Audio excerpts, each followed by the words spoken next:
Selamat berjuang kembali di hari ini. Semoga perjuangan Sobat Ambyar bisa dibalas dengan sesuai apa yang diinginkan. Satu Indonesia bilang amin. Amin. Tetap semangat hari ini. Ya. Karena hidup itu harus berjuang. Iya, betul. Anda tadi bolak-balik keluar masuk telepon. Iya. Telepon siapa sih? Kamu telepon siapa sih? Kok gitu kamu depan aku nelpon orang? Biasanya tiap pagi nggak pernah kayak gitu, Dewi. Bolak-balik. Bolak-balik Kenapa di sih? luar sampai ke parkiran, balik jadilah lagi. wanita yang mandiri. Jangan pernah menggantungkan kepada orang lain. Termasuk kepada lelaki. Ya, kepada lelaki itu cukup lelaki disayang. Enggak, tapi enggak. bukan diberi beban. Enggak, kita nggak nanya konsep prinsip hidup kamu. Kita mau nanya kamu nelfon Ngapain siapa? telepon Kamu nelfon pagi-pagi siapa? repot banget. Sayang, kamu harus siap kalau mau dengan aku. Emang kenapa? Teman bisnis aku banyak. Oh. Aku harus telepon ini, telepon itu, telepon Oh, orang. dia lagi tutup MM-an nih. Aku kurang siap Tutup apa sama kamu MM-an Dewi nih. Muria Agung. Tiap hari kamu Aset. marah-marah, aku telan. Aset. Kamu marah-marah, aku telan. Kamu marah-marah, aku telan. Uang kamu pun siap aku telan.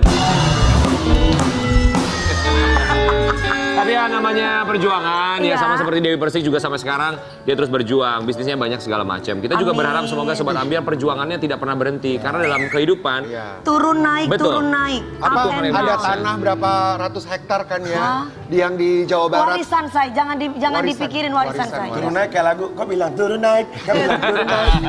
itulah kehidupan ya, pokoknya berjuang terus sampai nanti kita selesai. Pastinya Ya. juga kalau misalnya tidak berjuang ya berarti hidup sudah selesai. Namanya hidup akan terus berjuang. Betul. Sama seperti bintang tamu kita di pagi hari ini, semuanya mereka terus berjuang demi kehidupan mereka yang lebih baik lagi.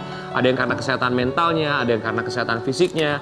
Semua kita hadirkan di sini, semoga bisa kita ambil hikmahnya ya. Betul. Di pagi-pagi Ambyar kita akan hadirkan seorang selebriti. Artis cantik. Ini luar biasa sekali. Kemarin beritanya sempat heboh di media sosial. Dia dikabarkan hilang di Los Angeles di Amerika Serikat. Bahkan temannya sampai memposting hilangnya perempuan yang satu ini dan juga mention ke Bapak Joko Widodo ya. Kemudian akhirnya ditemukanlah di salah satu rumah sakit jiwa. Kita akan hadirkan di pagi-pagi Ambyar untuk bercerita sama kita semua apa sebenarnya yang terjadi. Di pagi-pagi Ambyar ini dia Marshanda.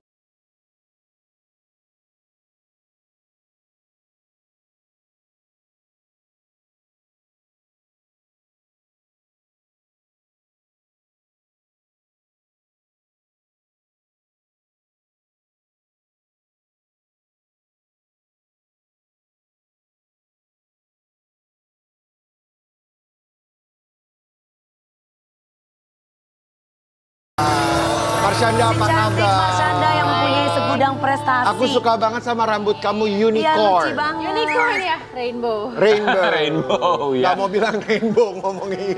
Marshanda, Dia keren. Lucu gimana ya. sekarang sehat ya? Sehat, alhamdulillah. Walaupun ya seperti yang tadi dibilang naik turun pasti ada. Itulah kehidupan ya. Kayak musim. Benar. Musim. Semua orang pasti punya masalah. Dan aku habis baru mengalami musim kayak winter ya, musim salju. Kenapa? Badai, salju. Ya banyak yang aku alamin gitu sebelum ke LA. Hidupku lagi adem ayem, lagi tenang-tenangnya secara karir, secara personal. Begitu di LA, langsung kayak udah nggak hanya winter, Ya. ada apa tuh badai-badai Turbulence ya segala macam. Ya. Turbulence sebenarnya tuh kayak di pesawat ada goncang-goncangnya juga. Kayak roller coaster ya. Iya dan Tapi, semua ya. tapi sebelum menceritakannya begitu dalam cerita kamu sayang, kita berempat mengucapkan Terima kasih banyak Marshanda sudah hadir di sini. sudah menyempatkan waktunya untuk hadir di sini, luar biasa. Kita tuh kalau ngedengar kata atau nama Marshanda, kita tahu perjuangan hidupnya luar biasa sekali ya, Ca. Wanita yang strong. Kemudian Gimana ya? akhirnya dia mengaku bahwa dia punya tumor payudara, pengobatan ke Singapura. Terus terakhir ketika ke Amerika dia dikabarkan hilang. Itu membuat bukan hanya kami tapi juga fans kamu di Indonesia termasuk keluarga juga pastinya was-was. Kita mau kasih lihat dulu buat Sobat Ambyar di rumah. Perjalanan dari seorang Marshanda yang dikabarkan mengidap tumor payudara dan juga dikabarkan sempat hilang di Amerika kemarin. Iya. Ini dia. Ternyata Marshanda ini penyuka kopi juga. Seperti kita-kita. Oh, Iya. gitu. Oh, Harus iya, melek kopi. pagi-pagi Kalau ya. belum on nanti kita buat pagi-pagi Ambyar. Iya dong. Tadi udah biar ngopi. Kalau bisa kinasar konsentrasi. coklat dulu ya sayang. Aku kopi juga. Nanti pulang dari sini aku kopi. Iya. Marshanda. Marshanda tuh suka banget bolak-balik Jakarta Amerika ya. Ya aku memang suka LA sih, karena Oh, nggak iya. tahu kenapa kalau ke LA tuh bagi aku rasanya kayak it feels like home gitu. Iya. Nggak tahu ada kata orang ada memang kalau yang suka traveling ada beberapa kota atau negara yang ketika dia datengin tuh kok rasanya kayak rumah, tapi nggak semua tempat. Iya. Iya. Kayak gitu. Kamu ngerasa Los Angeles seperti itu? Iya. Sampai akhirnya kemarin kamu pergi ke Los Angeles dan kita dapat kabar bahwa kamu dinyatakan hilang di sana ya. Heboh juga beritanya di Indonesia. Kalau Jadi ya judulnya pergi ke Los Angeles dan Lost and Found gitu. Iya betul. Kan hilang kan? benar hilang ya. Apa sih sebenarnya yang terjadi sampai kamu dinyatakan hilang di sana tuh? Gimana sih ceritanya? Kamu lagi ngapain gitu? Sebenarnya tuh aku cuman lagi main ke pantai tanpa bawa HP. Karena Airbnb aku, tempat penginapan aku tuh deket banget sama pantai, di Venice Beach areanya. Ya. Aku main ke pantai, niatnya cuman pengen lihat sunset dan main ombak terus pulang. Karena aku udah tahu jalannya, aku udah tahu alamatnya, aku cuman perlu paling nanya aja sama orang-orang stranger yang di sana kan aman ya. Iya, ya. Pokoknya liburan sendiri itu berbahaya adalah mitos kalau buat aku. Dan aku nggak pernah selama ini ngalamin danger apapun. Iya. Kan sering kalau solo traveling. Lalu udah dalam 2 jam itu sahabatku si S nelfonin aku, nggak diangkat-angkat sama aku karena HP memang sengaja aku tinggal karena aku tuh nggak mau diganggu sama siapapun sengaja. Pengen me time sendirian ya. Terus dia itu panic attack karena memang dia ada anxiety, dia ada diagnosa bipolar dan lain-lain. Suaminya juga punya isu. Mereka juga baru menikah mereka baru kenal 1 bulan terus mereka menikah. Jadi mereka juga masih dalam fase-fase gimana sih namanya orang awal menikah ya, masih adaptasi lah. Mereka panic attack, mereka over khawatir sama aku sampai mereka lapor ke polisi. Oke. Terus mereka lapor ke polisi pas aku di jalan pulang dan memang jalurnya itu harus lewat pantai jalan pulangku karena deket emang lewat pantai lagi gitu. Ya. Nah terus mereka mikir lo itu lewat pantai deket tenda-tenda orang homeless, kita itu menolong lo justru ngelapor ke polisi. Mereka tuh selalu menyuarakan itu. Padahal yang terjadi kenyataannya ya memang polisi mau menjemput aku, tapi kok aku malah dibawa pertama ke emergency room di rumah sakit Marina Del Rey. Dari IR Marina Del Rey Hospital, aku malah dirujuk ke rumah sakit jiwa. Apa alasan mereka merujuk kamu untuk Aku nggak membawa pernah ke tahu rumah sakit sampai jiwa? hari ini nggak pernah ada yang nggak pernah ada yang ngasih tahu aku alasannya apa. Orang rumah sakit nggak pernah bilang. Ditanya ke Sheila dan David, mereka bilang, loh kok mereka malah ngebawa kamu ke situ? Kamu mestinya jangan terima dong. Malah aku mikir, loh ini semua perbuatan kalian, apapun hasil ujungnya awalnya dari kalian. Jadi harusnya kalian, ya udah deh kalau kalian nggak bisa tanggung jawab, at least say sorry. Karena liburanku tuh jadi completely berantakan. Sebelum kita ke rumah sakit jiwa, pertanyaannya adalah begini, Syah. Ketika sahabat kamu S dan suaminya melaporkan hilangnya kamu ke pihak kepolisian, mengapa pihak kepolisian saat menemukan kamu membawanya ke rumah sakit bukan kembali ke penginapan kamu? Itu aku juga nggak ngerti. Pasti otomatis kan ada komunikasi dari Atau orang ada yang mencari informasi itu, ya, informasi dari kepada awal. polisi. Soalnya aku sempat bilang ini, soalnya pas ketemu itu mereka tuh kayak memperlakukan aku kayak aku tuh orang lagi nggak sadarkan diri, kayak orang nggak waras. Nanya gini, oke, what is your name? Do you know where you are? Are you lo citizen atau visitor? Sekarang tanggal berapa? Do you remember the date? So kayak apa sih kalian nge-treat gue kayak gini? So aku jawab aja dengan tenang dan jelas semuanya. Atau mungkin karena polisi nanya-nanya kayak gitu karena melihat tempat kamunya ditemukannya mungkin gitu. Mungkin, dan juga Emang di mana sih? aku tuh aku nyeker, nggak pakai Oke. sepatu, tapi kan di Pantai sana kan? itu dia. Enggak, aku dari Airbnb tuh udah nyeker karena aku tuh pengen earthing. Earthing tuh adalah Grounding teknik, supaya iya, bisa. grounding itu Iya, kan kaki ada menyentuh tumpah tanah, payudara iya. itu salah satu teknik healingnya earthing. Iya. Aku sengaja, dan di sana banyak kok orang-orang hippie yang kemana-mana melakukan sama. nyeker gitu Iya. kan. Jadi aku pikir mereka nggak siapapun nggak akan worry. Oh, Oke, sampai akhirnya dibawalah ke rumah sakit, dari satu rumah sakit dirujuk ke rumah sakit jiwa. Iya, begitu mereka lihat. Jadi ada di iPhone itu ada fitur medical ID. Jadi kita bisa masukin dan aku masukin punyaku. Nah, medical ID aku adalah menyembuhkan tumor payudara dengan cara holistik, dan aku tulis list obat-obatanku yaitu obat-obatan untuk bipolar. Tapi aku nggak tulis, aku punya riwayat bipolar disorder dan aku lagi ongoing treatment dengan psikiater. Itu tuh aku nggak tulis. Tapi ada resepnya. Tapi ada resep obat-obatan yang aku konsumsi. Nah, mereka mungkin bingung.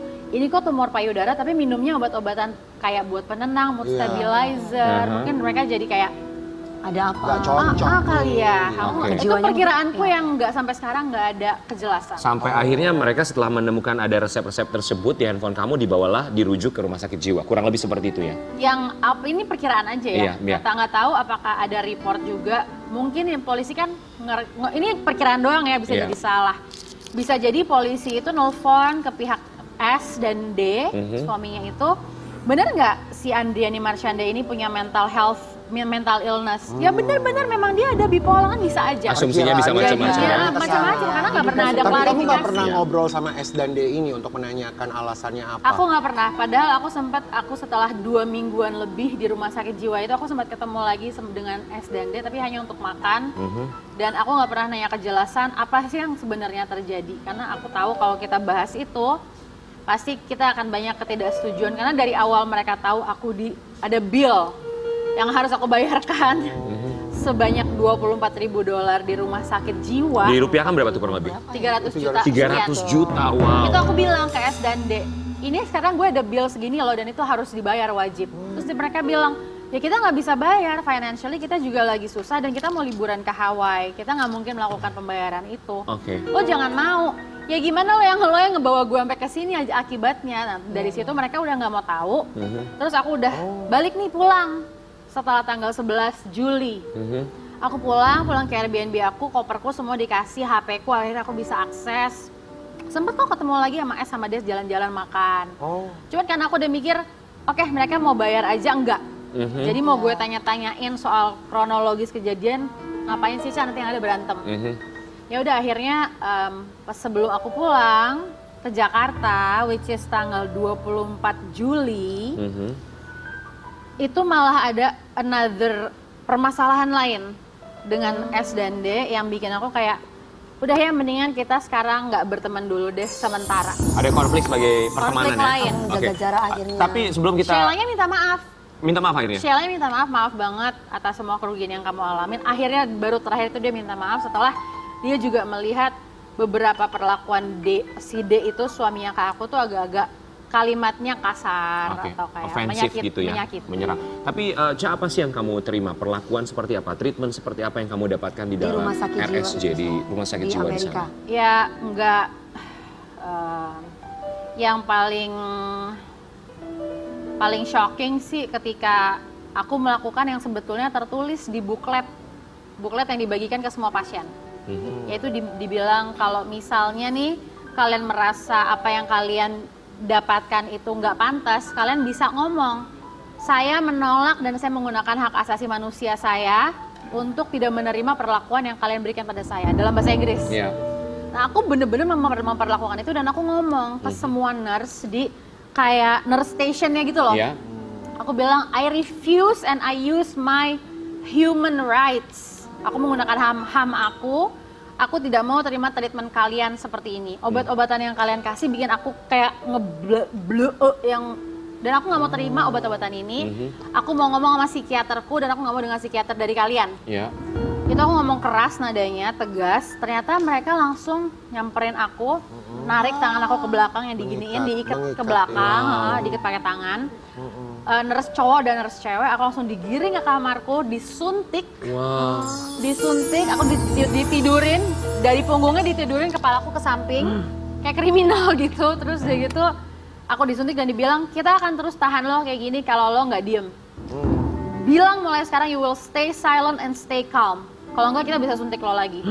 Oke, I will stay calm. Udah itu doang. Mulai hari itu aku berjanji sama diriku sendiri, udah Cak, lo patuh aja deh. Kalau enggak lo nggak pulang-pulang dari sini. Berapa lama total kamu di rumah sakit jiwa?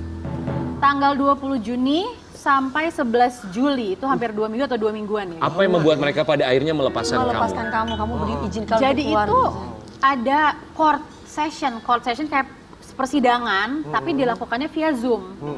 Ada istilahnya tuh sama mereka namanya hearing dengan pihak sidang dan dokter. Ekspertis ya, dokter, ahlinya ya. psikiater. Ada keluarga?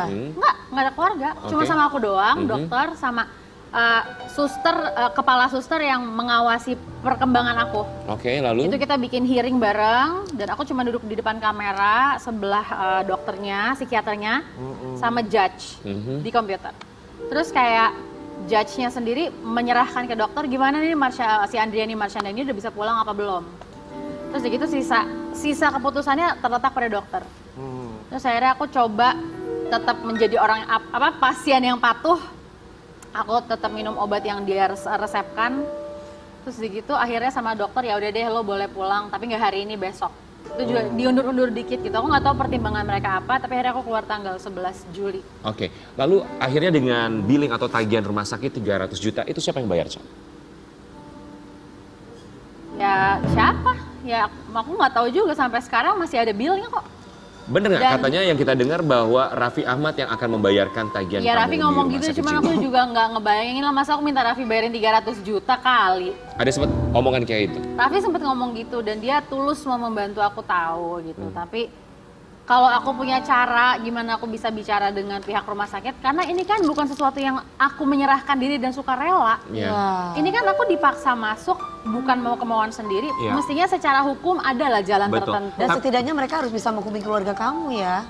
Ada dari kedutaan datang dan aku bisa video call sama mama sama adekku Lisha. Nah, ketika kamu sudah Oke. keluar dari rumah sakit, apakah kamu langsung hubungi keluarga? Dari aku di rumah sakit aja tuh udah 2 kali kan video call sama mama dan adikku. Itu mereka udah minta aku pulang. Terus aku bilang, Ma, Caca tuh udah beli tiket pesawatnya yang return, yang pulang pergi. Iya. Caca nggak ada duit kalau mesti beli tiket pulang lagi. Caca juga nggak mau nyusahin mama untuk beliin tiket buat Caca. Terus mama nangis, tapi kita kangen Caca, kita khawatir ngeliat Caca di sana ada di rumah sakit jiwa kayak gini, masa sih Caca harus ngalamin ini gitu-gitu. Terus udah gitu, pas keluar aku bilang, Caca tetap mohon maaf tapi Caca tetap harus di sini sampai tanggalnya tiket pulang Caca dan I will be fine. Dan lagian juga bayangin kalau aku ke LA cuma buat beberapa hari menjalani hari normal terus masuk rumah sakit jiwa terus gue pulang, itu sedih banget gak sih? Pasti. Mending Cak. kalau ini ya shopping ya. Ini masuk rumah sakit jiwa, sakit jiwa. bukan karena keinginan kamu. Tapi kalau di sana boleh ya tanpa harus dibayar, kemudian melepaskan pasiennya sampai bisa terbang. Jadi mereka nge-save detail kredit card aku. Oke, mereka save itu semua ya. Sekarang apa yang ada dalam pikiran seorang Marsyanda setelah melewati itu semua? Berada di Indonesia, udah pulang bersama dengan keluarga. Aku dapat pelajaran bahwa dalam hidup itu satu hal yang pasti dalam hidup adalah, mungkin ini kedengerannya bukan sesuatu yang ceria atau happy ya, tapi satu hal yang pasti dalam hidup adalah ketidaktahuan. Dan aku belajar dalam hidup aku untuk nggak berpegangan dengan manusia lain siapapun itu. Mau pasangan, mau sahabat, mau keluarga, karena ada momen-momen yang kita tuh bener-bener sendirian, gemeteran, nggak punya pegangan. Dan ketika kita bisa ikhlas dalam ketidaktahuan itu, dia yang akan selalu menguatkan kita. Kayak misalnya karir lagi lancar, tiba-tiba jadi ada musibah. Ketika teman berbalik menjadi nggak teman lagi, menyakiti kita. Ketika kita dilukai oleh orang yang kita sayang, ngomong yang nyakitin tentang kita, kita kan kembalinya ke ketidaktahuan. Iya. Dan itulah hal yang akan selalu menjadi sahabat kita sebenarnya. Keheningan dan ketidaktahuan, dan itu bukan sesuatu yang melemahkan kita justru. Kalau kita bisa pegangan sama itu, maka serendah apapun kita jatuh, kita akan nggak apa-apa gitu. Kamu sepertinya mengalami banyak sekali pendalaman perjalanan spiritual ya. Termasuk juga cara kamu menyembuhkan luka batin diri sendiri, dan barangkali ini salah satu alasan Marsyanda untuk melakukan healing pergi ke Amerika. Kisah Marsyanda idap bipolar hingga tumor payudara. Aku tidak takut, aku akan berjuang. Ini salah satu alasan kamu untuk pergi ke Amerika, untuk berlibur sebentar. Jadi aku itu sebelum ke Amerika aku sudah melakukan cek darah. Di cek darah itu ada tumor marker. Jadi yang menandakan nih tumor nih berkembang apa enggak. Ya. Sebelum aku mamogram atau USG payudara lagi. Itu disarankan oleh dokter. Ternyata sebelum aku ke LA itu hasil darahnya bagus. Dinyatakan bahwa tumorku tuh tidak berkembang, malah mengecil. Dan akhirnya aku jadi nggak lanjut periksa, dan dokter bilang cek aja 6 bulan lagi. Kalau memang secara ukuran ada perubahan yang signifikan dan kamu worry dan mengganggu atau enggak, apapun deh pokoknya mengkhawatirkan, kamu bilang sama saya, kita cek lagi. Oke. Gitu. Dan sekarang pun mengecil. Sekarang mengecil ya, alhamdulillah ya. Kamu sejak kapan merasa atau mengetahui bahwa wah ternyata aku punya tumor payudara? Itu dari satu tahun berapa bulan ya berarti ya? Udah mungkin hampir 1,5 tahun lalu kali ya. Dan awalnya tuh kayak nggak aku tahu nih nggak pernah ada nih sebelumnya, kok tiba-tiba ada gitu. Terus lama-lama setelah 8 bulan kok jadi membesar ya gitu. Itu kamu taunya dari mana sayang? Tahu Ada sendiri berasa aja. sakit atau? Kelihatan kalau dilihat mata tuh kelihatan, bukan cuma berasa-berasa aja gitu. Kalau cewek kan kadang-kadang harus belajar gitu kan, Kalau belajar pas mandi atau apa gitu gitu kan, ya. kalau pas mandi Ada atau apa treatment. gitu kan. Ini nggak usah digituin aja, kelihatan Terlihat kok. sama mata kamu sendiri ya. Tapi yang terasa secara fisik kamu tuh apa sih, Ca? Perubahannya setelah kamu Nggak. merasa dan mengetahui bahwa kamu punya tumor payudara secara Nggak ada. fisik nggak ada? Nggak jadi lebih lemah atau apa, nggak ada. Tapi untuk tetap biar tenang, keluarga juga tenang, aku cek rutin lah. Dan kamu juga mengkonsumsi obat ya sayang untuk tumornya? Enggak? Enggak. Oh, terus bagaimana cara kamu untuk menyembuhkan tumor itu? Treatmentnya. Terus cek sih kayak antara ultrasound cek, USG sama mamogram, terus kayak konsul rutin sama dokter 3-6 bulan sekali. Ca, kita tahu kondisi mental kamu karena ini sering kamu ceritakan juga ke kita semua, ke Sobat Ambiar, bahwa kamu mengidap bipolar, bahwa berbeda dengan yang lainnya, tapi ini hal yang biasa juga karena kondisi mental setiap orang berbeda-beda juga. betul. Tapi kalau kamu Marsyanda, ketika kamu tahu bahwa kamu didiagnosa tumor payudara, apakah ini berpengaruh secara mental nggak sih sama kamu? Iya. Karena aku nggak tahu ya, untuk nerima kenyataan bahwa kayak ya Allah saya ini punya penyakit mental ya gitu, itu tuh nggak satu perasaan yang membuat seseorang tuh ngerasa kayak oh saya tuh sesampah itu ya, saya tuh serendah gitu. Dan aku nggak, maksudnya ada momen dimana aku ngerasa gitu dan kayak oh maksudnya aku pikir oh saya nggak pantas ya jadi orang yang ya udah saya berkarya aja gitu, saya berkarya aja. Dan sampai aku tuh sempat berpikir apa jangan-jangan selama ini aku menguatkan orang lain dengan mengedukasi ini itu tentang mental illness tuh cuman mekanisme aku untuk denial sebenarnya. Jadi pura-pura kuat di depan orang, pura-pura menguasai ilmu bipolar itu apa, padahal sebetulnya Hati sendiri rapuh. aku minum obat tuh masih suka malu ngelihat obat itu depan mata gitu. Sampai semalam tuh aku cerita ke adekku, aku video call, aku nangis, kakak nggak tahu kakaknya udah nerima sebenarnya apa belum soal kakak punya bipolar. Terus dia bilang, kakak tuh udah punya impact besar, kakak yang kakak selalu lupa. Ya. Kakak tuh walaupun ngerasa kayak hancur dan lemah seperti ini sekarang, kakak tuh udah ngasih manfaat banyak banget ke orang, walaupun kakak betul. masih harus minum Betul. obat. Betul sekali. Marsyanda, you are beautiful. And you are great. Kamu berarti sekali, kamu wanita besar yang kuat, untuk wanita menjadi yang bisa inspirasi buat menginspirasi, banyak ya. orang. Justru kita di sini mau bilang terima kasih Yes, banyak bahwa kamu terima sudah kasih bercerita banyak sudah di banyak sini. sekali mengenai kondisi mental. Kamu berani speak up bahwa kita tahu di luar sana juga banyak yang memiliki kondisi mental sama bahkan lebih dari kamu kondisi mental yang bisa berubah secara drastis gitu. Tapi kamu membuka mata bahwa ini adalah satu kondisi yang memang ada di dunia ini dan harus semua orang bisa menerima apapun itu. Ada hal yang bisa dirubah tapi ada hal yang tidak bisa dirubah. Malah aku belajar, kalau aku boleh tambahin ya, setelah aku keluarin perasaanku ke adikku semalam, ke Didi, kayaknya lebih baik kita nerima deh daripada denial. Karena kalau kita denial tuh kita jadi nggak merawat diri. Iya. Dan kita malah jadi memperlakukan orang lain dengan tidak adil, kita jadi galak, jadi kasar kalau kondisinya bipolar ya. Kita jadi mengeluarkan kata-kata yang nyakitin ke manajer kita, ke pasangan kita. Dan orang-orang ini adalah orang-orang yang nggak pantas diperlakukan kasar gitu loh. Jadi aku dengan menyadari ini aku jadi lebih rendah hati, malah mungkin Allah mau ngajarin aku untuk lebih rendah hati lewat penyakit ini dan bikin aku proses pendewasaannya tuh lewat penyakit ini. Iya. Justru mungkin kalau nggak ada ini aku malah jadi angkuh kali. Betul. Betul sayang. Semakin Obat yang ikhlas ya. sesungguhnya itu adalah keikhlasan hati kita. Menerima ketentuan Tuhan. Karena Tuhan pasti akan memberikan yang terbaik Betul. buat kita. Dan aku belajar sekali dari kamu menerima diri sendiri dan berdamai dengan keadaan, membuka pintu berkah luar biasa buat kita. Amin.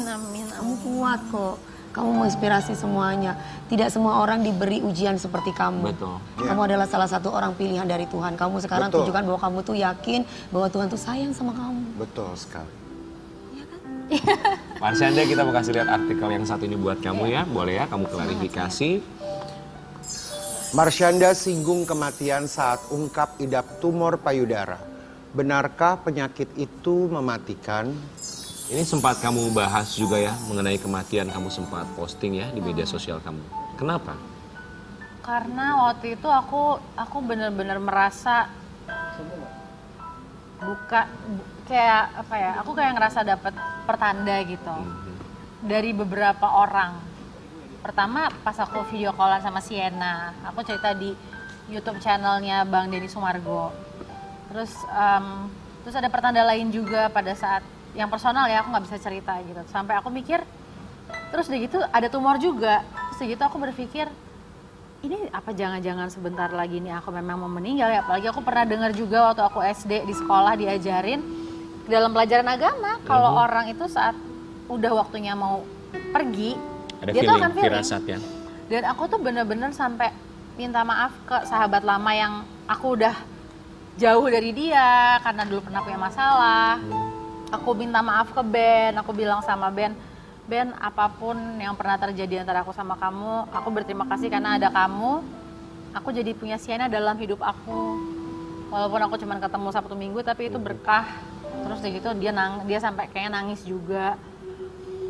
Terus ke keluargaku, aku tuh sampai ngerasa gitu, tapi mungkin ya kalau ditarik ke sekarang, jangan-jangan itu tuh fase yang menyatakan mungkin bentuk kematiannya adalah apa yang aku alami di LA itu loh. Karena setelah itu chapternya baru lagi nih sekarang. Aku diizinkan untuk bangkit. Aku bisa sekarang tiba-tiba Viera, atau kan band Viera Theo, Yes, kenapa? Kevin sama Widi tuh tiba-tiba ngajak aku kolaborasi. Oh, wow. Nyanyi lagu judulnya Mental Warfare. Dan itu udah rekaman kita. Nice. Dan itu smooth banget prosesnya loh. Aku kan udah lama nggak nyanyi, terus mereka kayak ngerasa cocok sama aku. Terus kayak dalam karir aku tuh ada 2 film insya Allah yang akan premier. Terus ada tawaran lagi. Jadi kayak apa ya, ada yang datang, ada yang pergi, ada yang jatuh, ada yang bangkit. Gimana sih, aku bingung. Ya begitulah Mas. hidup ya. Iya, begitulah. Ya begitulah hidup, kita hanya menjalani penuh dengan keikhlasan. Yang paling penting. Tapi pada akhirnya ya, Ca, kan kita tahulah sejarah kamu dari zaman dulu ya. Siapa yang nggak lihat Marshanda dulu ketika dia teriak-teriak, prestasinya. joget-joget, ya kan, di Ya. kamera orang menganggapnya ini kenapa sih nih orang. Sementara zaman sekarang orang udah mulai joget-joget di TikTok. Tapi kamu Kan teriak-teriak. joget di jalan. Benar, orang menganggap kamu aneh saat itu. Ya kan, kemudian kamu menikah, kamu bercerai. Anak ikutnya sama bapaknya, ya kan. Kemudian ada kejadian juga di apartemen kamu terakhir, ya kan. Kemudian kamu dinyatakan bipolar. Lalu kamu dinyatakan tumor payudara. Lalu kamu hilang di Amerika, dimasukkan ke dalam rumah sakit jiwa. Kamu tuh melihat diri kamu sekarang seperti apa sih, Marshanda? Aku pernah bikin tulisan, kayak ini sebelum tahun 2015 deh. Aku pernah bikin tulisan kalau aku bikin janji sama semesta, bikin perjanjian dari aku nih ya. Saya itu mau jadi manusia yang ketika saya pergi meninggalkan dunia, saya mau memberi manfaat yang real buat banyak orang dan memberi kekuatan yang nyata buat banyak orang. Dan saya tahu itu harganya tuh gak kecil yang harus aku korbanin. Jadi universe, bring it on. Aku bilang gitu, burn me. Aku bilang gitu di tulisan itu. Jadi aku ngerasa kayak aku udah mendeklarasikan ke semesta bahwa kalau hidup gue ke depan ini akan berat, itu aku nggak apa-apa karena aku mau hidupku itu nggak sia-sia. Tapi jadinya real semua yang tadi disebutin itu semuanya kejadian-kejadian itu. Aku mikir apa jangan-jangan karena aku pernah nulis itu ya, dan itu kita nggak main-main loh, kalimat apalagi ditulis, nggak cuma diucap. Ucapan itu adalah doa. Ucapan ya. aja doa, apalagi Betul. dituliskan terus dirasakan secara emosional, dianggap sungguh-sungguh termanifestasi lah. Jadi ya mungkin sekarang aku bisa ngomong dengan tegar gitu ya, bahwa ya udah setiap musibahku tuh buahnya manis kalau aku terima itu, nggak cuma buat aku tapi juga buat yang teman-teman yang nonton di rumah di Walaupun sini. menjalaninya berat. Mungkin di sini aku bisa ngomong kuat, tapi bisa aja di mobil atau di rumah malam-malam aku nangis. Betul sekali. Itu. Tapi manusiawi itu sayang. Betul. Manusiawi itu. Tapi terkadang kita memberikan support kepada orang lain untuk diri sendiri. betul. Tapi yang kita tahu juga bahwa pastinya ketika menghadapi masalah yang terpenting adalah punya support system di sekeliling kita, termasuk ibu kamu. Marsyanda mau bilang apa sama mama yang selalu kuat memberikan support untuk Marsyanda selama ini?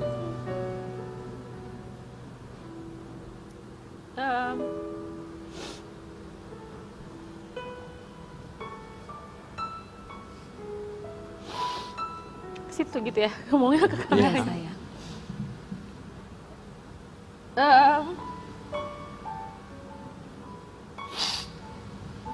Mungkin mama nggak nonton ini, atau mungkin mama nonton Caca nggak tahu, tapi Caca nggak tahu gimana caranya nyampein ke mama. Apa ngomong langsung, apa nggak ngomong langsung, karena setiap komunikasi kita tuh nggak pernah terjadi di waktu yang Caca inginkan. Caca pengen mama tahu seperti apapun kekurangan mama, mama adalah satu-satunya orang yang selalu Caca cari di setiap perempuan lain, setiap sosok wanita lain. Ketika mama lagi nggak bersama Caca, setiap Caca merasakan sosok ibu di wanita lain, yang Caca cari itu mama. Dan kalau mama ngerasa mama kurang dalam mengekspresikan cinta mama ke Caca, Caca nggak apa-apa, karena Caca tahu itu bukan style mama aja untuk ngomong kayak Caca. Caca kan ngomong banget orangnya, mama tuh lebih, ya Allah, dunia kalau bisa mama balik, bumi itu mama balik demi nyelamatin Caca, itu yang akan mama lakukan tanpa berkoar-koar. Dan makasih karena mama nerima kekurangan Caca, yang kalau mama nggak paham tuh mungkin mama bisa ngecap Caca gede ngomong, besar ngomong, berkoar-koar doang modalnya. Tapi itu love language Caca tuh bahasa khas, bahasa cinta. Caca bisa mengekspresikan dengan kata-kata. Tapi mama ngerti itu. Karena mama mau belajar hal-hal yang Caca pelajarin, bahwa love language Caca tuh kata-kata, love language mama acts of service. Jadi makasih karena jadi mamahnya Caca itu juga nggak gampang, malah mungkin lebih susah jadi mamahnya Caca daripada Caca menjadi anak mama. Caca nggak tahu gimana rasanya jadi mama. Marsyanda boleh berdiri? Kita mau bilang terima kasih banyak untuk Marsyanda, dan kita juga akan selalu memeluk erat seorang Marsyanda untuk selalu menjadi dirinya sendiri. Karena bagaimanapun dia juga membuka mata kita bahwa tidak ada manusia yang sempurna. Bahwa terkadang kita selalu mudah menerima orang lain, tapi begitu sulit menerima diri sendiri. Kita akan kembali lagi sesaat lagi hanya di Pagi-Pagi. Akan ku menggapaimu, memelukmu.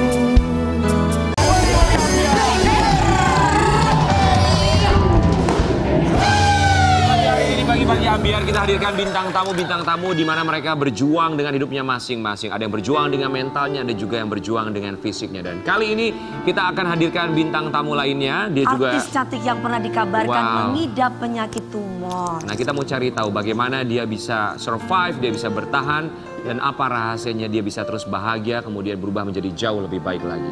Di Pagi-Pagi Ambiar kita hadirkan ini dia, Wanda Hamidah.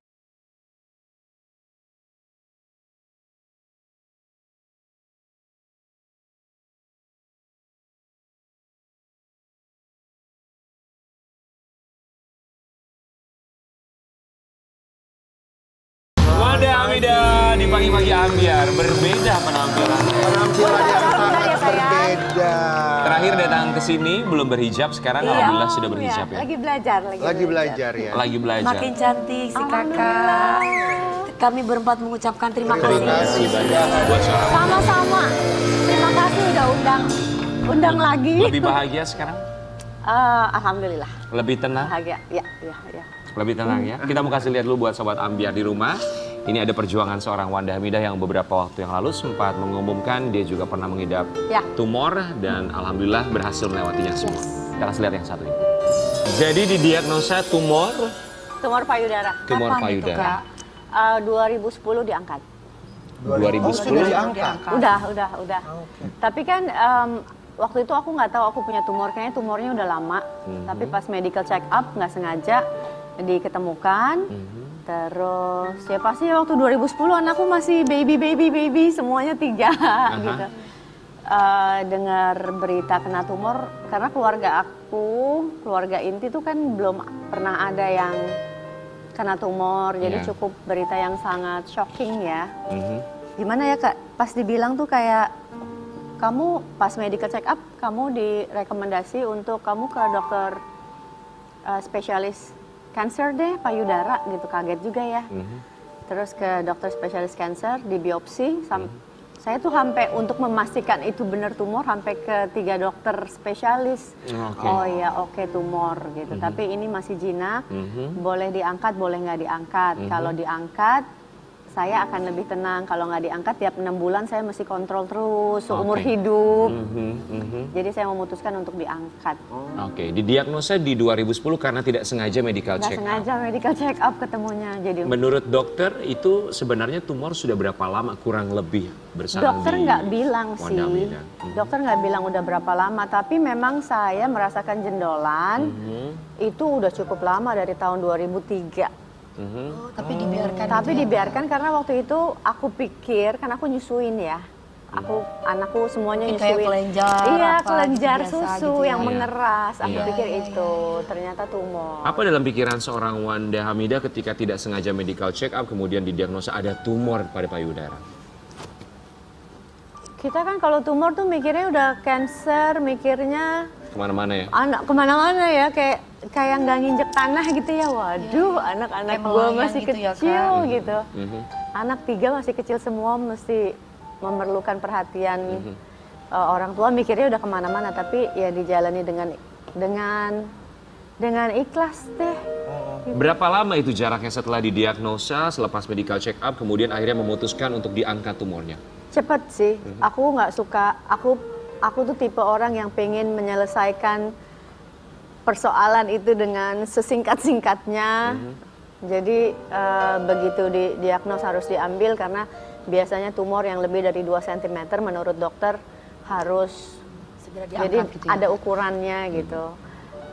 Untuk direkomendasikan segera diangkat. Jadi aku pengen cepat menyelesaikan masalah, nggak suka buying time, nggak berlarut-larut, karena kalau berlarut-larut justru kepikiran terus kan. Berbulan-bulan, sebulan atau berapa minggu setelah diagnosa lalu pengobatan atau diangkat? Mungkin 1-2 bulan deh. Oh, 1-2 bulan kemudian Karena diangkat. dokternya juga dulu dokter spesialis kanker payudara kan masih sedikit, terus antri prakteknya aja bisa sebulan 2 bulan, terus antri operasinya juga lama banget gitu. Jadi nggak bisa hari ini Langsung tindakan segala macam nggak ya? bisa gitu. Oke, selepas diangkat tumor payudaranya, apa yang dirasakan? Masih ada keluhan selepas itu? Nggak ada sih, tapi memang aku harus rajin menjaga diriku ya. Artinya tiap tahun tetap medical check up, kita nggak boleh lengah karena udah diangkat gitu. Oke. Tiap tahun harus check up dan Konsumsi obat-obatan juga Kak? enggak sih, Sudah enggak ya? udah enggak. Jadi karena tumor itu bisa balik kapan aja. Oke. Nggak Walaupun berarti sudah bahwa diangkat. walaupun udah diangkat Oke, bisa aktif kembali selnya ya? bisa aktif kembali. Oke, yang dirasakan kalau kondisi mental tuh gimana sih saat tahu bahwa ternyata wow, aku ternyata punya tumor payudara, kemudian anak-anak masih kecil. Apa ya, gimana ya, susah kita kalau nggak ikhlas. Maksudnya kalau cobaan kan kita harus hadapi dengan ikhlas aja. Pokoknya justru dengan adanya anak-anak memotivasi aku untuk segera menyelesaikan, segera sehat, dan ya kembali. Sebetulnya cobaan itu kalau kita jalani dengan Ikhlas. kuncinya sih kalau cobaan dia jalani dengan ikhlas, insya Allah melewati semua ya, bisa Kak? bisa dilewati. Kita mau kasih lihat artikel yang satu ini. Namanya juga manusia. Ketika dihadapkan dengan masalah pasti akan ada pergolakan dalam batin. Pasti. Kita mau kasih lihat artikel yang satu ini buat seorang Wanda Hamidah. Kisah Wanda Hamidah, perang batin hadapi tumor jinak di Ya. payudaranya. Perang batinnya itu seperti apa saat itu? Ya Terima mungkin nggak terima ya Mbak Wanda ya. ya itu kayak tumor, cancer Ya, gitu Caca kan tadi kayak bilang ya. gimana ya?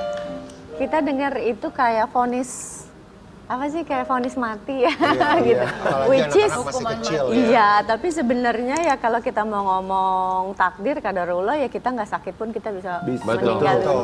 bisa meninggal dunia kapan aja gitu.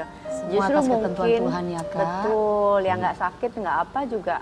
Kalau udah takdir kita harus meninggal hari ini, kita meninggal hari ini ya. Tapi kan kita juga manusia ya. Terkadang ada perasaan kuat tapi besok juga bisa tiba-tiba menyerah perasaan. Sangat manusiawi sekali. Iya. Sempat merasa putus asa nggak sih?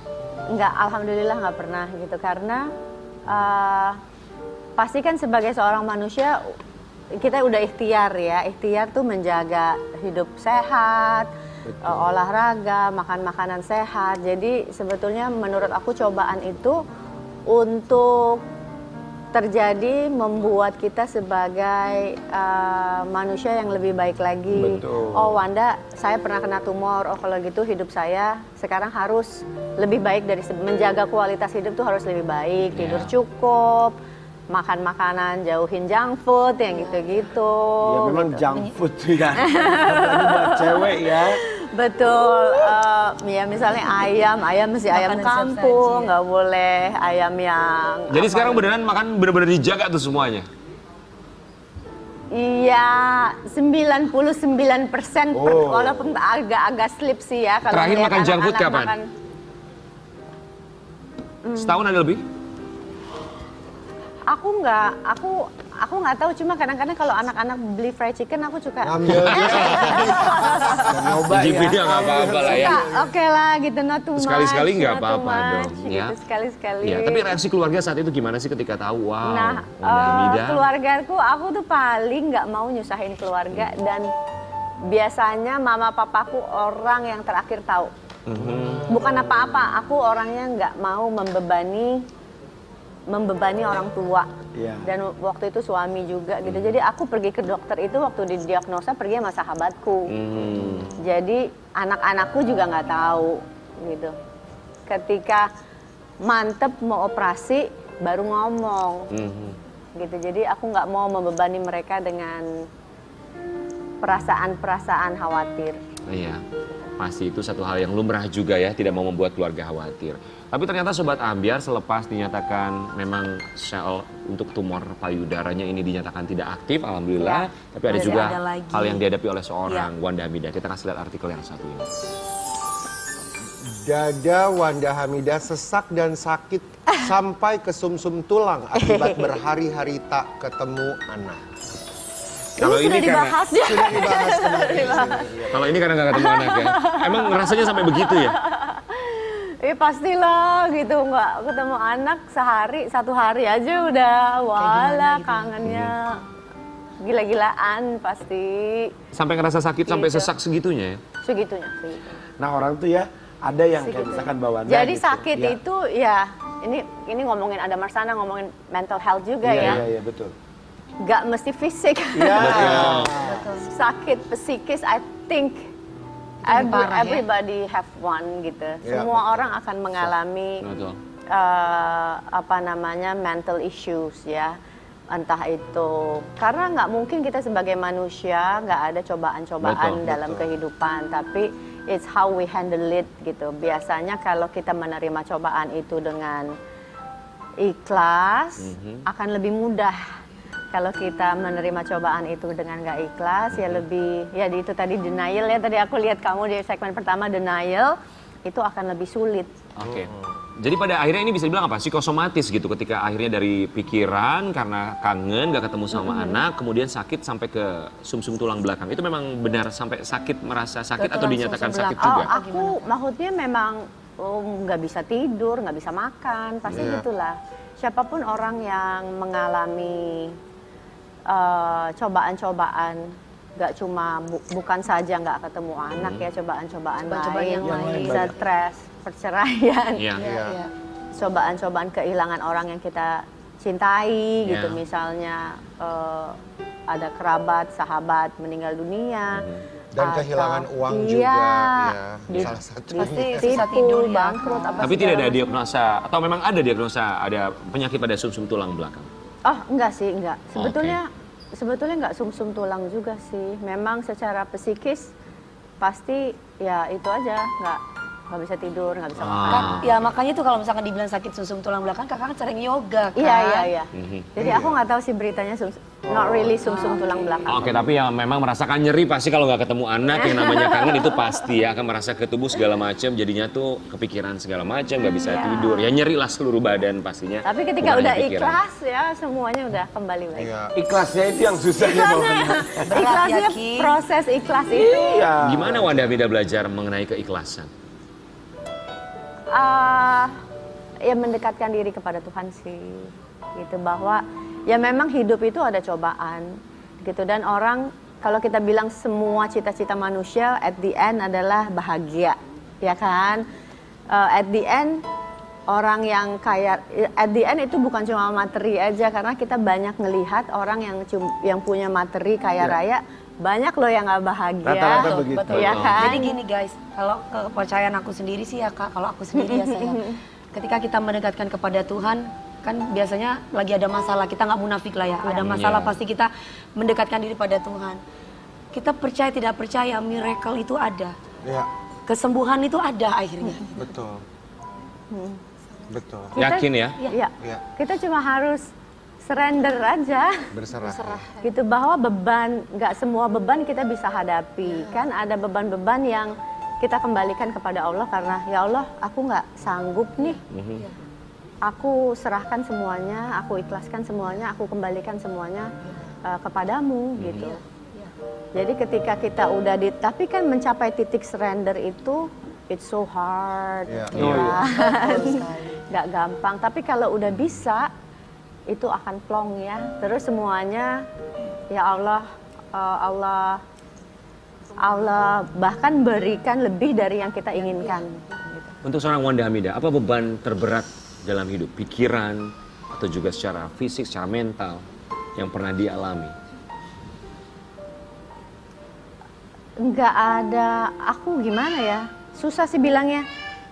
Aku nggak pernah mengecilkan semua cobaan gitu. Dan juga di satu sisi juga aku nggak bilang semuanya berat juga, enggak gitu. Karena manusia itu selama hidup akan selalu ada cobaan. Nggak mungkin enggak. Ya. Nggak mungkin nggak ada gitu. Dan kalau kita lihat juga, tapi kan tergantung kita. Kadang-kadang kita kasihan ngelihat orang, cobaannya banyak banget ya, berat banget. Ternyata sebetulnya yang menjalani biasa aja. Betul, gitu. betul. Dan kalau kita lihat, kalau kita ikhlas menjalani, kita nggak akan terlalu menderita kalau kita ikhlas ya, gitu. Dan contohnya, contohnya misalnya gini loh, kita nabi-nabi kita kan, nabi-nabi kita nggak ada yang nggak dicoba. Nggak ada yang nggak dicoba sama Allah. Dan cobaan mereka jauh lebih dahsyat dari cobaan kita. Apakah mereka merasa menderita? Enggak. Mereka happy menjalani cobaan-cobaan itu gitu. Jadi Kan sudah kuncinya ada sih jelas mungkin dalam Al-Quran, Tuhan tidak akan memberikan cobaan di luar batas kemampuan kita. Iya. Dan yang pastinya kita juga sebagai umat manusia harus penuh kesadaran. Yes. Sadar betul bahwa apapun yang kita lewati, setiap masalah yang kita hadapi, bukan hanya kita saja yang pernah melewati dan juga mendapatkannya. Ada orang lain di luar sana yang juga pernah melewati dan juga menghadapinya dan bisa menjalankan semuanya dengan keikhlasan. Kalau mereka bisa, kenapa kita tidak? Kita akan kembali sesaat lagi, tetap di Pagi Afiat. Jangan pernah bergerak, jangan berputus asa.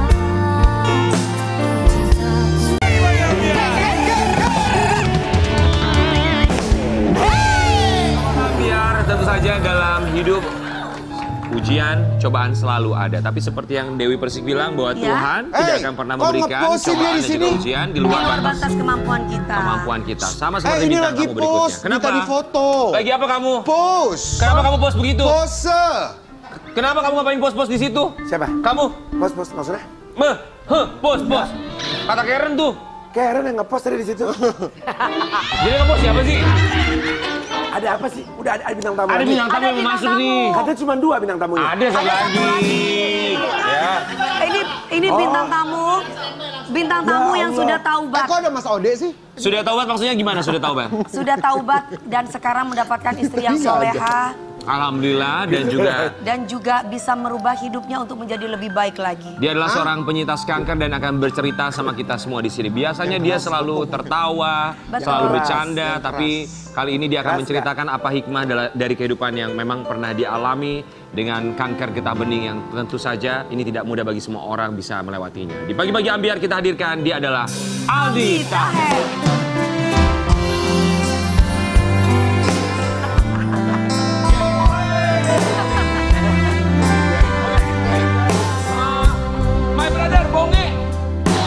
Bonge, bentar ya, gue mau ngobrol dulu sama sahabat besti gue ya.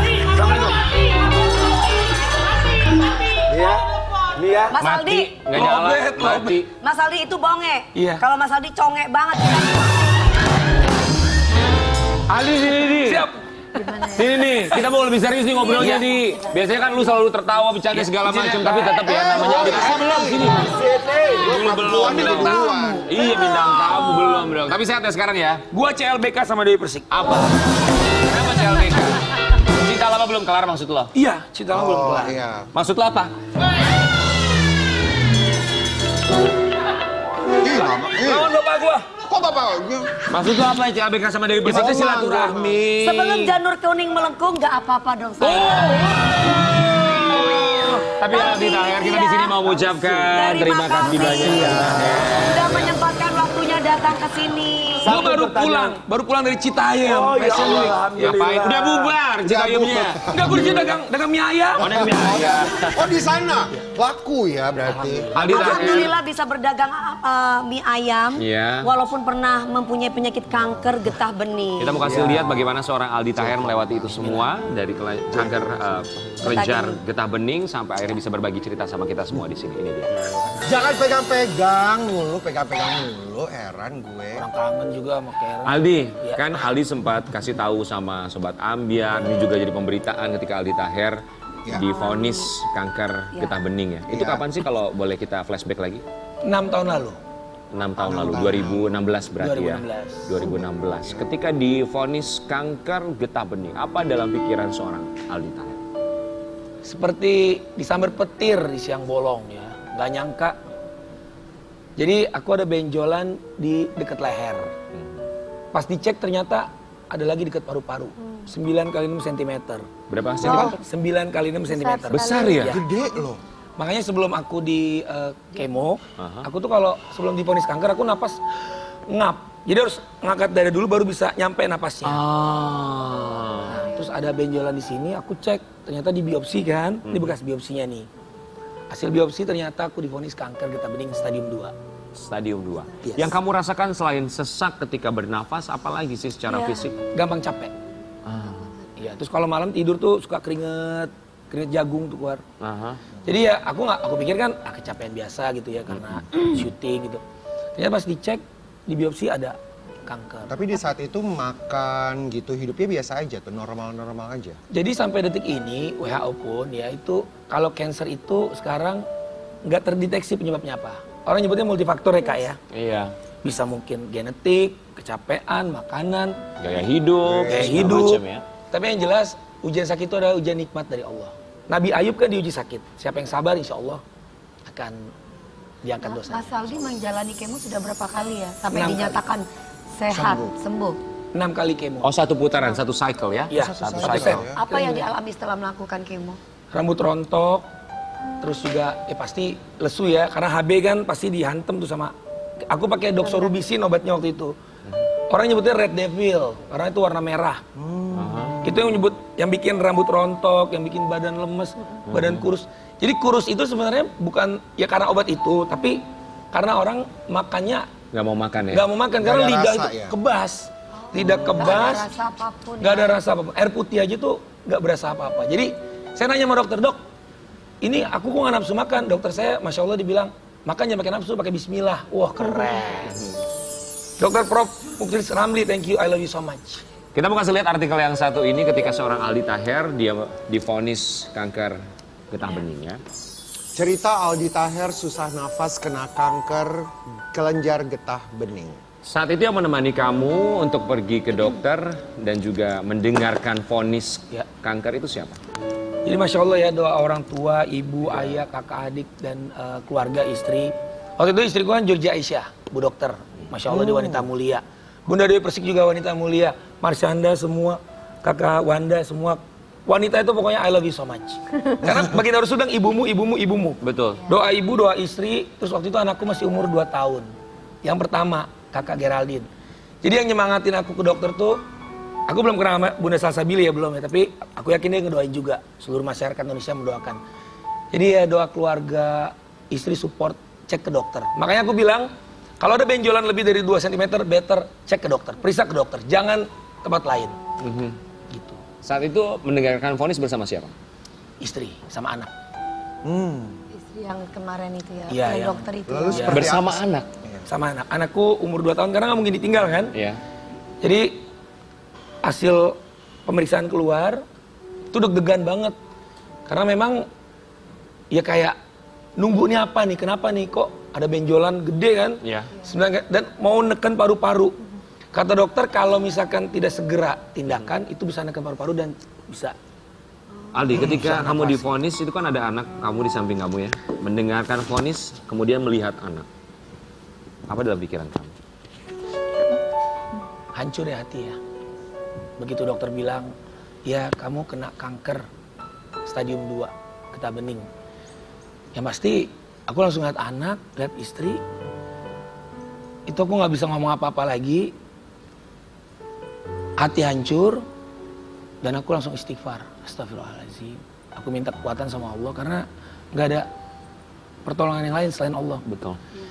Aku lihat anak masih kecil dan Georgia nangis waktu itu, nangis. Dia nangis, dia pegang tanganku, terus dia bilang, Bismillah kita hadapin ini bareng ya.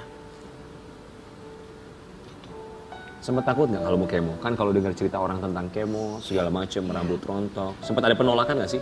Saya awalnya sempat nggak mau kemo, karena kan yang Sakit kita apa, dengar, Mas? ya kemo itu rambut rontok, badan kurus. Ternyata tidak seserem yang dibayangkan. Jadi kenapa saya selalu ngomong di media, saya selalu happy, saya harus ceria. Karena di luar sana, para pejuang kanker itu harus melihat saya selalu strong. Karena apa? Biar mereka bisa bangkit, insya Allah. Oke, jadi ceritain dong sama kita Aldi. Ya. Secara positif, ketika orang ketakutan kemo, rambut rontok, badan rusak, tidak mau makan. Secara positif yang kamu alami, yang kamu Gimana lewati itu caranya seperti bisa bangkit? apa? Dan Bismillah. apa dalam pikiran kamu? Obatnya Bismillah, baca Al-Quran. Bismillah. Nah setelah itu Allah akan gerakan untuk hal-hal kita ke dokter, terus dapat kekuatan. Itu Masya Allah kekuatan yang luar biasa. Zat yang nggak disangka-sangka. Masya Allah Bunda ya. Dewi Persik. Jadi yang pasti kita harus menerima keadaan dulu. Jujur ya, saya waktu itu lagi posisi sinetron saya lagi banyak banget. Dan saya terkena kanker. Umur saya waktu itu masih kurang lebih 35. Ya 34 ya. Nah, ya Allah, ini ujian apa gitu. Udah waktunya berhenti main perempuan lain. Iya, berhenti nakal. Bener saya playboy dulu, tanya Bunda Dewi. Tapi di saat itu financial juga oke, atau ada asuransi untuk menanggung semua? Alhamdulillah saya pakai BPJS waktu itu. Kalau enggak, karena kan sinetron stop. Oh iya. Dan ini perlu dicatat juga ya bahwa memang BPJS mengcover itu semua. Betul. Alhamdulillah. Ibu saya juga. Ini juga harus jadi kita garis bawahi juga buat siapapun di luar sana bahwa BPJS itu mengcover. Jangan semuanya. gengsi. Betul. Betul. Aldi Taher, singkat apa yang ingin kamu sampaikan untuk mereka yang sampai dengan sekarang masih berjuang melawan kanker? Selalu tersenyum, semangat, insya Allah akan ada hal indah yang akan didapatkan. Amin. Karena Allah sayang sama kita. Kita akan kembali sesaat lagi tetap di Pagi-Pagi Ambiar. Memang tak selalu seperti yang kau inginkan. Sobat Ambiar, hari ini tanggal 10 Agustus menjadi Ya. tanggal yang paling berbahagia untuk seseorang yang hadir di Pagi-Pagi Ambiar. Kita mau mengucapkan selamat ulang tahun untuk seorang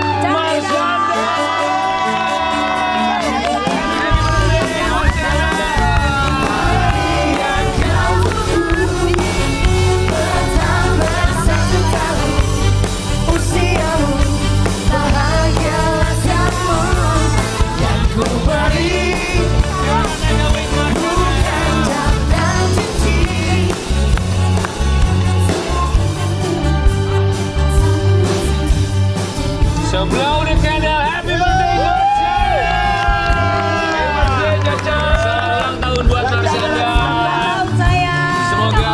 semakin sehat, fisik dan juga mental semakin bahagia, selalu diberkahi dan juga bisa menjadi inspirasi untuk lainnya dan juga tetap menjadi seorang Marshanda. Marshanda keren Dan dia, buat tetap Sobat dia. Ambiar, kita juga harus berikan apresiasi buat bintang tamu kita yang sangat luar biasa perjuangan mereka dalam hidup. Dan berbicara mengenai perjuangan, jangan pernah sia-siakan waktu kita untuk orang yang salah. Berjuanglah dengan orang yang bisa berjuang dengan kita. Besok kita akan kembali lagi tetap di Pagi-Pagi Ambiar.